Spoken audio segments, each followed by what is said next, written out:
invité au Festival de musique de Menton pour ses 70 ans. Lys de la Salle, merci beaucoup d'avoir accepté cette rencontre après votre récital. Ce soir, vous ouvrez quelque part le concert aussi, le Festival de musique de Menton. Que ressentez-vous?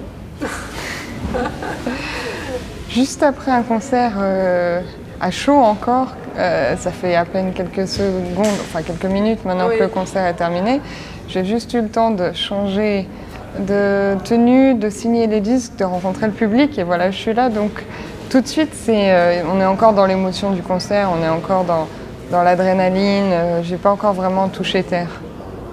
Alors justement, vous parlez d'émotion, dans la préface du programme du festival, il est noté effectivement que la musique est un langage d'émotion, une langue d'émotion plus précisément. Quelles émotions vous ressentez? Qu'est-ce que ça vous... Quelle est cette langue d'émotion pour Lys de la Salle? Justement, moi, c'est ma toute première... c'est mon tout premier objectif, ma toute première idée, recherche, quête. Voilà. C'est exactement ce qui m'intéresse en musique, en tout premier lieu, l'émotion. Alors l'émotion singulière et l'émotion plurielle, les émotions. C'est-à-dire qu'il y a tout, absolument tout. Ça va être difficile de les énumérer, de les nommer, d'en faire une liste, parce que la musique traduit tout, absolument. C'est un reflet, pour moi, c'est un miroir de la vie, c'est un miroir principalement du cœur ou de l'âme, dépendant quelle obédience on est, si vous êtes, voilà, si vous croyez à l'âme, les gens qui croient à l'âme ou les gens qui croient, enfin, pour toute personne qui est sensible à une espèce de force ou d'énergie qui nous transcenderait. Je pense que la musique en est le reflet vraiment le plus tangible et le plus palpable. Et moi, c'est personnellement ma recherche et ma quête et ma croyance de transmettre cette énergie, de transmettre cette émotion, ce qui ne se nomme pas, ce qui ne s'attrape pas, mais qu'on peut capturer à travers l'instrument et partager avec le public. Est-ce que je peux juste demander de vous enlever la mèche sur le micro qui me... Vous voulez qu'on la fasse? Vous voulez que je le mette là, peut-être le micro? Attendez. Non, ça va. Si je le mets là, comme ça on est sûr qu'il n'y a pas de... D'accord. Alors justement, ces émotions, ces énergies, on vous a senti dans votre monde, et justement, ce monde-là, vous l'avez fait partager aussi en tant que public. Dans quel état étiez-vous? On a l'impression un petit peu que vous êtes parti. Oui, c'est complètement ça. Je suis persuadée que les scientifiques trouveraient des substances étranges si on faisait une prise de sang aux artistes juste après un moment si fort d'absolu. Enfin, on vise l'absolu, on cherche l'absolu, mais je suis persuadée que tous les artistes, instrumentalistes, chanteurs, chefs d'orchestre, pour rester dans le milieu musical, mais après danseurs, enfin, tous les artistes qui appartiennent au spectacle vivant, je pense qu'en fin de concert, après 1 heure, 1 heure et demie ou 2 heures, ça dépend des formats, mais on donne tellement de soi, de tout son être.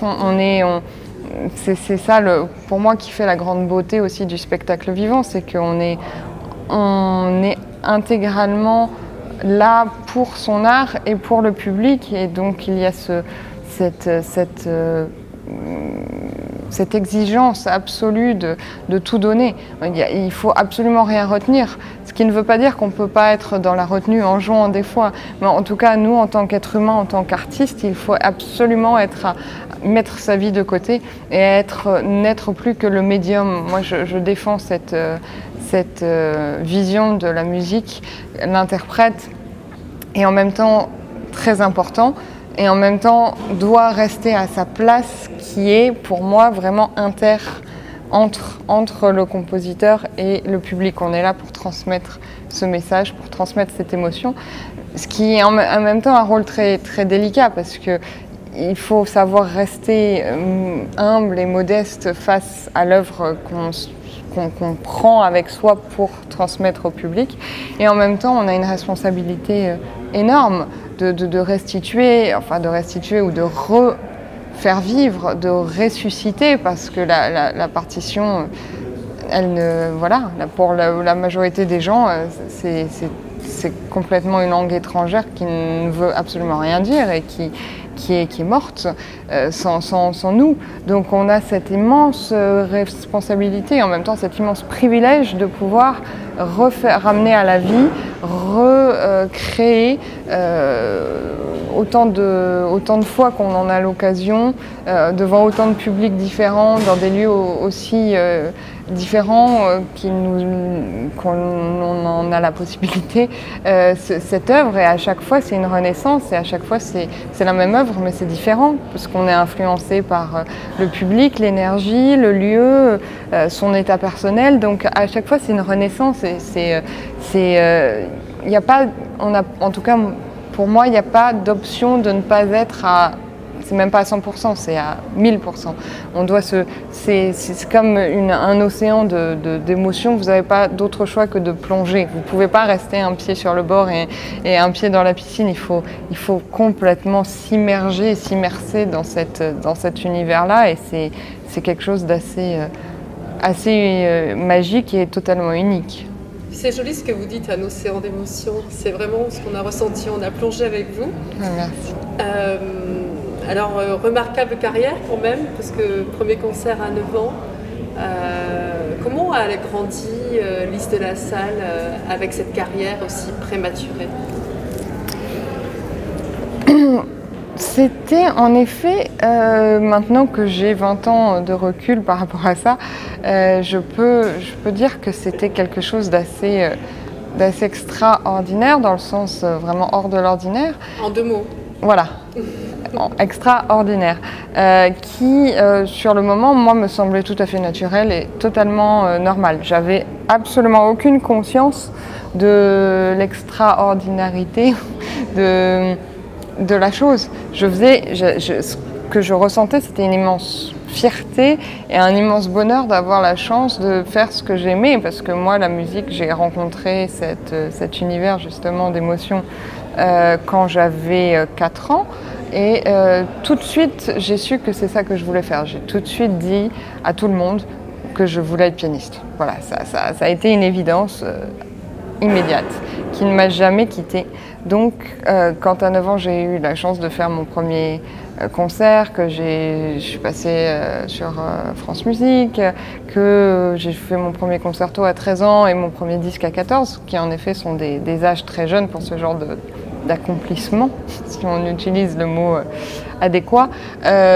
J'étais purement et simplement dans le moment présent. Et dans le bonheur d'être là et de faire ça. C'était un rêve de gamine qui se réalisait, et j'avais l'impression de mener une vie de grande, comme on dit quand on est gamin. Et j'étais entourée par des gens fascinants, je rencontrais des tas de gens. Donc je vivais un rêve, et petit à petit, plus tard, la conscience de ce que c'était vraiment et de ce que ça voulait dire et des implications. Tout ça est arrivé beaucoup plus tard. Mais au début, c'était simplement la joie d'être là, et c'était une grande chance d'être comme ça, parce que j'avais pas de pression, j'avais pas de famille qui poussait, j'avais pas d'enjeu, j'ai jamais été mise dans une...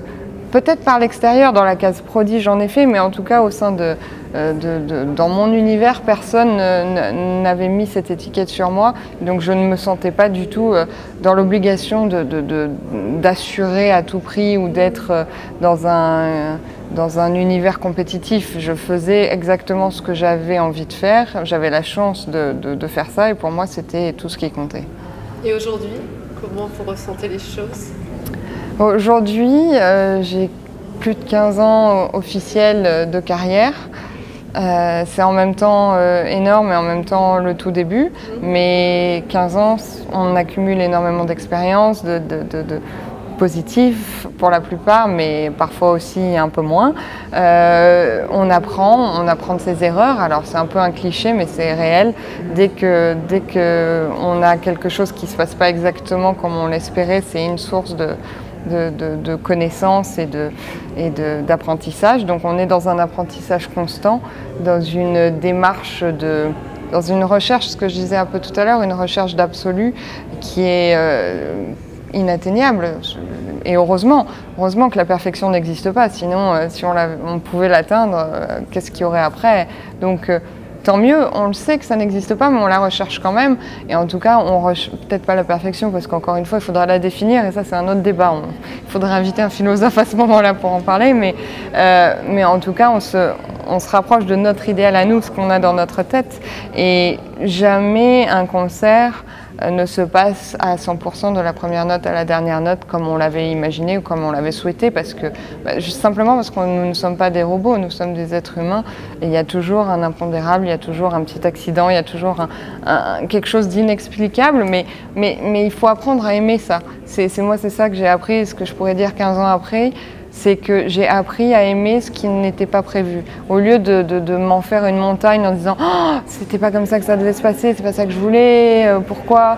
Voilà, ça c'est après analyser le pourquoi du comment, et on grandit avec nos erreurs, comme je l'évoquais tout à l'heure. Mais sur le moment, c'est accueillir cet événement un peu inattendu et qui peut être perturbant potentiellement, pour transformer ça en un voyage, une route qu'on ne connaissait pas mais qui arrive, puisque la musique c'est quoi? C'est ça, c'est un chemin émotionnel qui se réinvente en permanence. Merci beaucoup. Merci à vous.